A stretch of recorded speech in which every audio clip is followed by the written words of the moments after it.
Hey guys, welcome to target सरकारी नौकरी। मैं हूं इरशाद अली। भारत एवं विश्व भूगोल के इस कोर्स का लेक्चर नंबर आप 23 देख रहे हैं, जिसमें हम डिस्कस करेंगे एक बेहद खास टॉपिक, भारत की जनगणना यानी सेंसस ऑफ इंडिया। एग्जाम के पॉइंट ऑफ व्यू से बेहद कंपलसरी टॉपिक है। 2 क्वेश्चन मैक्सिमम इस टॉपिक से बनते हैं आपके एग्जाम में। शुरुआत करते हैं वीडियो को। प्लीज़ आप लाइक कर दीजिए। एक एक तथ्य को डिस्कस करते चलेंगे जो कि आपके एग्जाम के पॉइंट ऑफ व्यू से इंपॉर्टेंट है। सबसे पहले बात करेंगे कि जनगणना होता क्या है। इसमें 2 शब्द आपको नजर आ रहे हैं, एक है जन और दूसरा है गणना। जन का मतलब होता है लोग यानी पीपल, और गणना का मतलब होता है गिनती। अगर आप किसी क्षेत्र में, किसी दिए गए क्षेत्र में किसी निश्चित समय में लोगों की गिनती करते हैं तो वो कहलाती है आपकी जनगणना, यानी लोगों की गिनती करना ही जनगणना कहलाता है। अगर आप एक चीज़, क्वेश्चन पूछा जाता है आपसे कि अब जनसंख्या एक टर्म आता है, जनसंख्या किसको कहा जाता है? जनसंख्या या पॉपुलेशन। जनसंख्या का मतलब होता है किसी दिए गए क्षेत्र में या किसी निश्चित क्षेत्र में, किसी निश्चित भूभाग में, किसी दिए गए क्षेत्र में या किसी निश्चित भूभाग में एक समय के अंतर्गत, एक निश्चित समय के अंतर्गत रहने वाले या निवास करने वाले व्यक्तियों की संख्या या लोगों की संख्या ही कहलाती है क्या? जनसंख्या।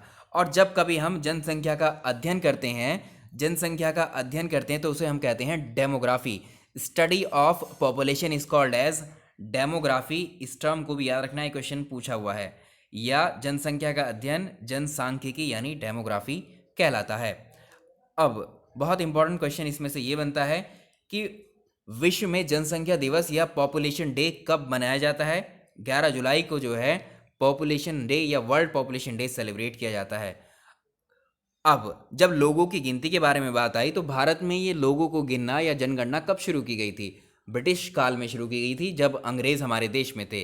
तो भारत में पहली जनगणना या ब्रिटिश भारत में, ब्रिटिश भारत हम उसे बोलते हैं जिस वक्त भारत में जो है अंग्रेज रूल कर रहे थे, उस समय को हम ब्रिटिश भारत कहते हैं, जिस समय अंग्रेज हमारे देश में रूल कर रहे थे। तो ब्रिटिश भारत में पहली जनगणना हुई थी साल 1872 में। उस समय लॉर्ड मेयो था, ठीक है। तो लॉर्ड मेयो के कार्यकाल में पहली जनगणना 1872 में भारत में हुई। इंपॉर्टेंट क्वेश्चन है, पूछा हुआ है एग्जाम में कई बार। जितने भी तथ्य आपको सामने नजर आ रहे हैं सब अपने आप में क्वेश्चंस हैं, पूछे हुए हैं। अब हम जानते हैं जो भारत की लेटेस्ट जनगणना हुई है, भारत की जो अभी हाल फिलहाल की जनगणना है वो 2011 की जनगणना है। उससे पहले ये जनगणना हुई थी 2001 में, और ये अगली जनगणना जो होगी वो अगले साल यानी 2021 में होगी। आपको ये समझ में आ रहा है कि ये जनगणना हर 10 साल के अंतराल में हो रही है। तो एक सवाल ये बनता है कि भारत में जो वर्तमान में जनगणना होती है वो कितने वर्ष के अंतराल पर होती है? आंसर होगा 10 वर्ष के अंतराल पर, या इसी 10 वर्ष को बोलते हैं दशकीय, ठीक है, डिकेडियल सेंसस बोलते हैं, है ना, जो 10 साल के अंतराल में होती है। तो अगला डेटा यानी 2011 की जनगणना का जो डेटा है अभी 2020 चल रहा है, ये 2020 में और चलेगा, डेटा वैलिड रहेगा इन एग्जाम्स के लिए। अगले साल नया डेटा रिलीज कर दिया जाएगा, यानी इन 10 सालों में जो पॉपुलेशन में इंक्रीमेंट या डिक्रीमेंट हुआ है जिन जिन फैक्टर्स में, वो 2021 वाले जनगणना में अब आ जाएंगे अगले वर्ष। लेकिन अभी इस साल हमें डेटा पुराना अपना 2011 वाला ही पढ़ना है, यही हमारे लिए लेटेस्ट डेटा है।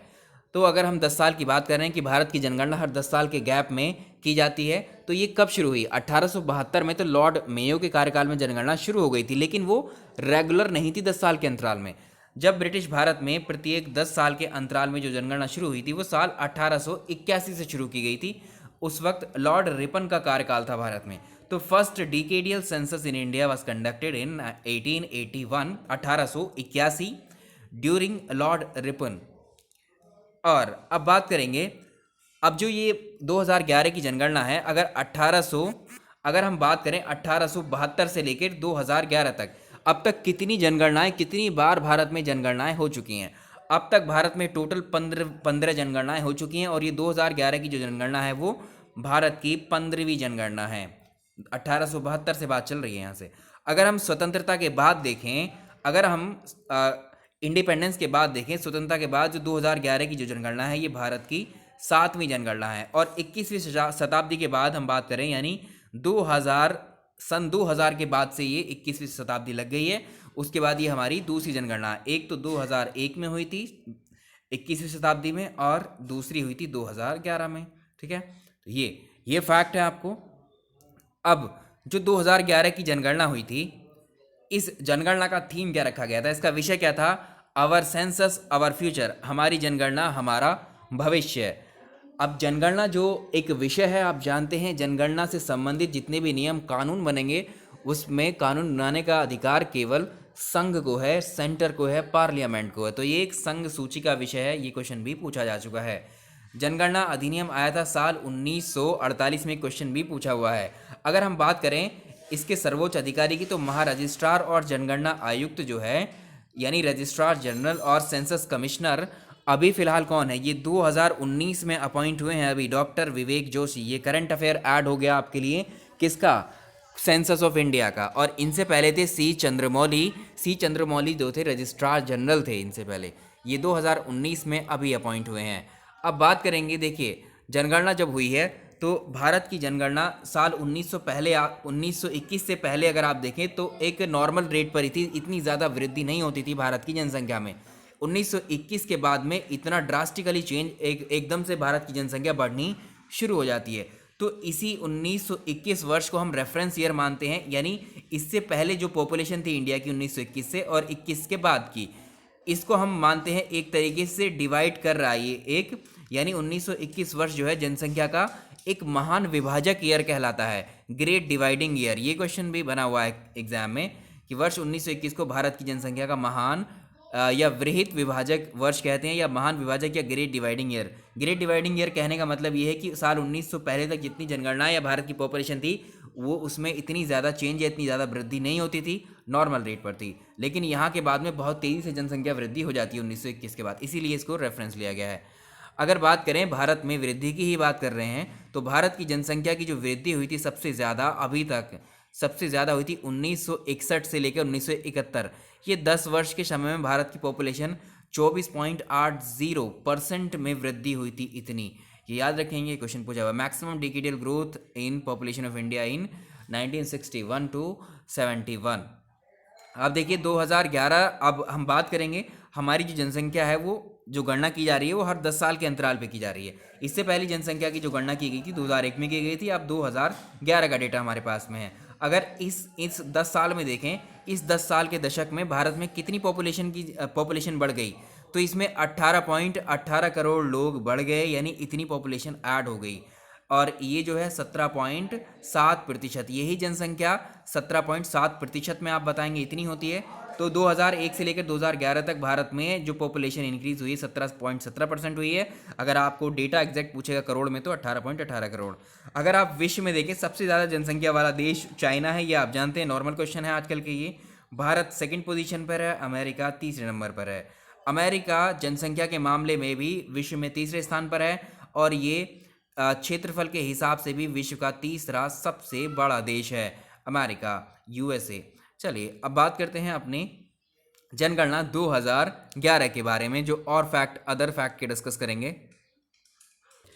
चलिए, तो भारत की जनगणना 2011 के अनुसार, जितना भी डेटा है हम 2011 के अनुसार ही पढ़ेंगे। यही डेटा आपको एग्जाम में पूछा भी जाता है, इसी के अकॉर्डिंग आपको आंसर करना होता है। यहाँ पर देखिए 2011 की जनगणना के अनुसार भारत की जनसंख्या 121 करोड़ है। 121 करोड़ भारत की जनसंख्या है 2011 की सेंसस के हिसाब से, जिसमें अगर आप पुरुषों की संख्या देखें तो पुरुष 62 करोड़ 32 लाख हैं और महिलाएं जो हैं 58 करोड़ 75 लाख हैं। अगर आपसे पूछे भारत की जनसंख्या में 121 करोड़ जनसंख्या में भारत की कितने परसेंट पुरुष जनसंख्या है, कितने परसेंट पुरुष हैं, आंसर हो जाएगा देखिए 51.47%, 48.53%, यानी 48.53% जो है ये पॉपुलेशन महिलाओं की है भारत में इस डेटा में, और ये इतनी पुरुषों की है। करोड़ में आप दे सकते हैं डेटा। अगर हम उत्तर प्रदेश का कंपैरिजन करें, उत्तर प्रदेश की जनसंख्या भारत में सबसे ज़्यादा, किसी राज्य की जनसंख्या में उत्तर प्रदेश की जनसंख्या सबसे ज़्यादा है, 19.98 लाख, मतलब 19 करोड़ 98 लाख जनसंख्या, या आप कह सकते हैं अप्रॉक्सीमेटली 20 करोड़ जनसंख्या है 2011 के हिसाब से उत्तर प्रदेश की।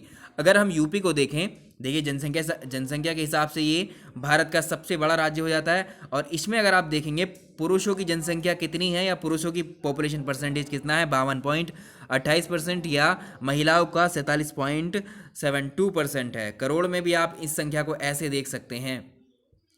अब बात करेंगे 121 करोड़ में कितने लोग ग्राम में यानी गांवों में रहते हैं, कितने लोग शहरों में रह सकते हैं, या रहते हैं, रह सकते नहीं, रहते ही हैं। तो ये डेटा आपसे पूछा जाता है, बहुत इंपॉर्टेंट डेटा है।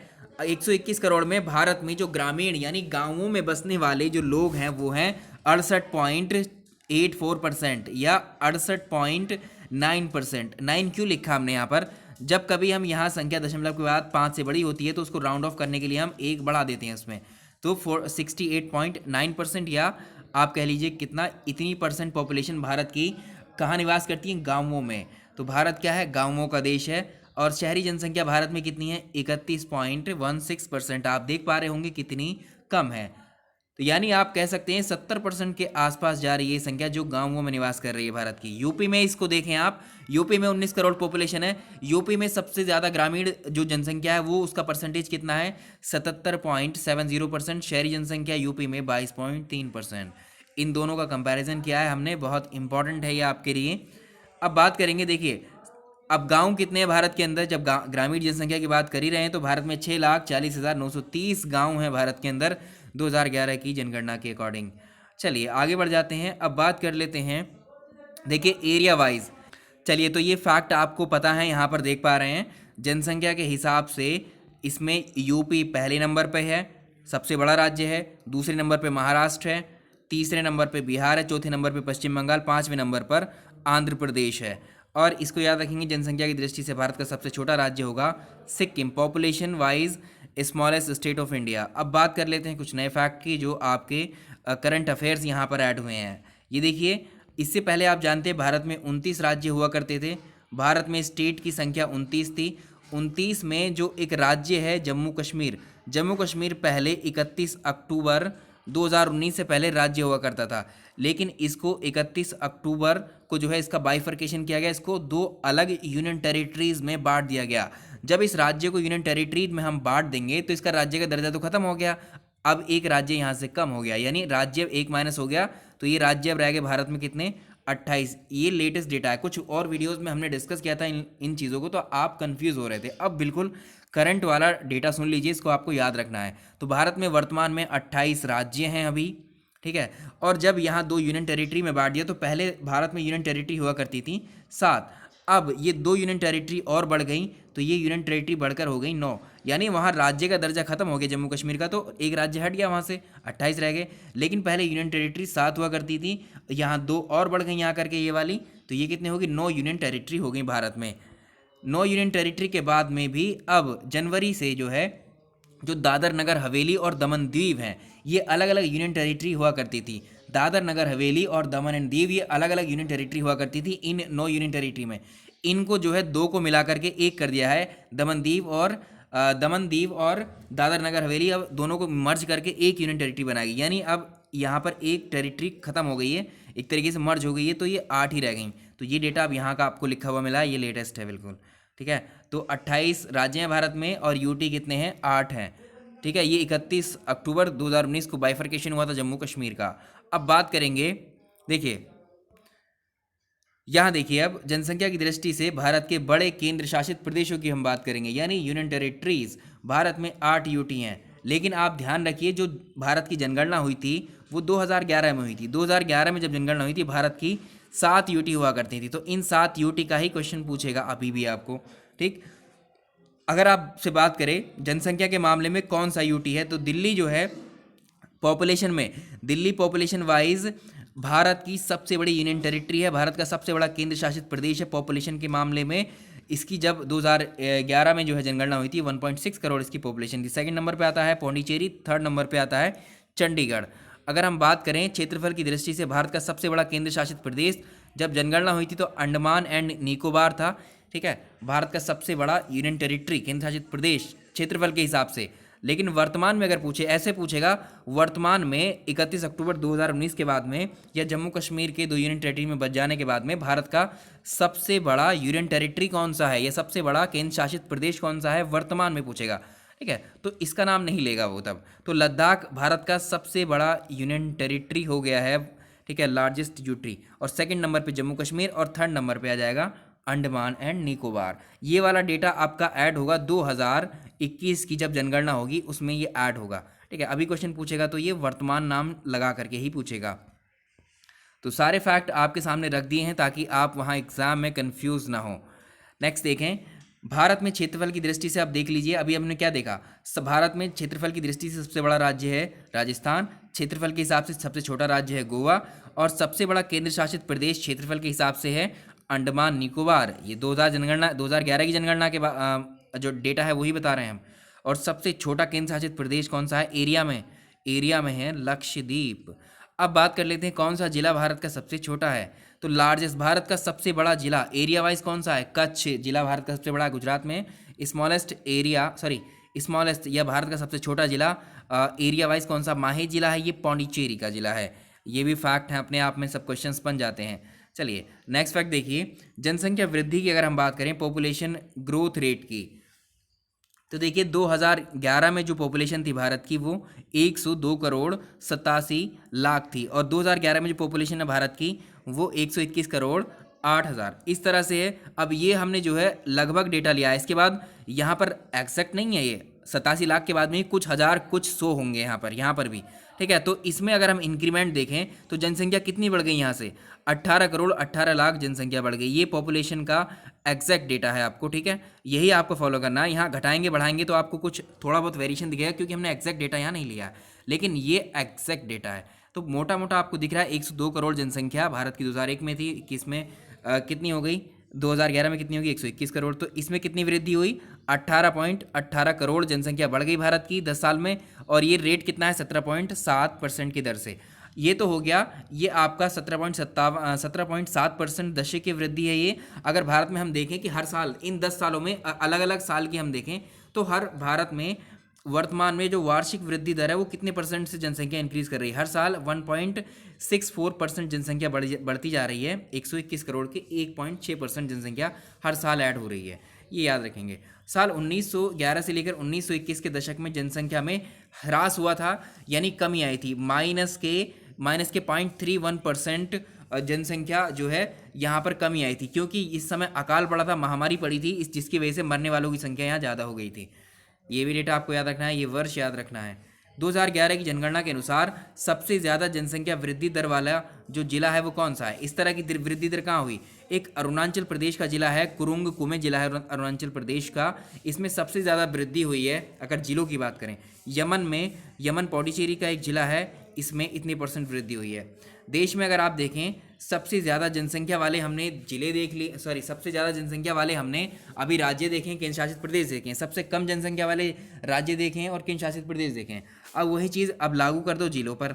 भारत में पूरे देश में सबसे ज़्यादा जनसंख्या वाला डिस्ट्रिक्ट कौन सा है, जिला, ये ठाणे जिला है, और ये कहाँ का है, महाराष्ट्र का जिला है, इसमें 1 करोड़ 10 लाख इसकी पॉपुलेशन है। सेकंड नंबर पे आएगा उत्तरी 24 परगना पश्चिम बंगाल का, 1 करोड़ पॉपुलेशन है इस जिले की पॉपुलेशन इतनी है, याद रखिएगा।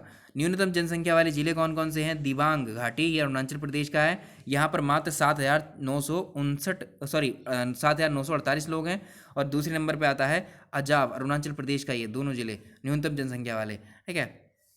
नेक्स्ट चलेंगे, अब 2001 की हम बात करें तो 2001 में जो जिले हुआ करते थे पूरे भारत में वो 593 जिले हुआ करते थे। 2011 की पॉपुलेशन जो जनगणना हुई उसमें 640 जिले हो गए।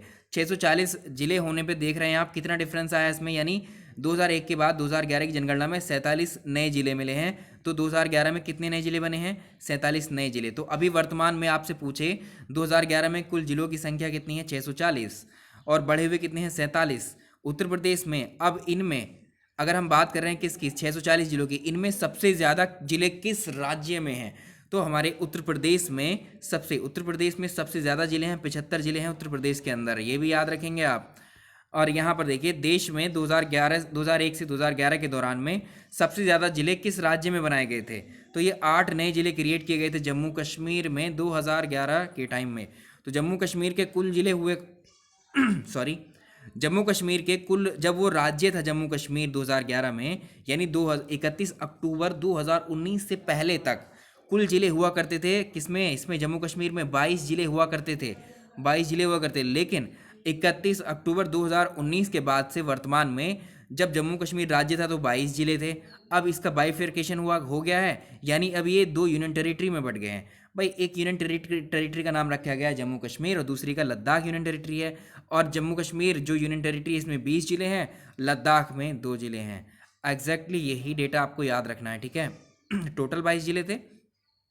लेह है 2 ज़िलों में, ये 2 ज़िले आपको याद रखने, लेह और कारगिल, ये लद्दाख के 2 ज़िले हैं। 20 को याद रखने की ज़रूरत नहीं है कि 20 में कौन कौन से हैं, ठीक है, लेकिन टोटल तो याद रखेंगे। यूटी जो जम्मू कश्मीर यूटी है इसमें टोटल 20 ज़िले हैं, ठीक। जो जो लोग आप सोच रहे थे कि जम्मू कश्मीर में 22 ज़िले हैं, वो राज्य था तब 22 ज़िले थे, लेकिन यूटी जब से बन गया तो यूटी में 20 ज़िले आ गए, दो ज़िले इसी वाली यूटी में बना दिए। ये बेसिक डिफरेंस है। अब बात करेंगे, देखिए इसमें है जनसंख्या घनत्व। अब ये लेक्चर तो हो गया है काफ़ी लंबा।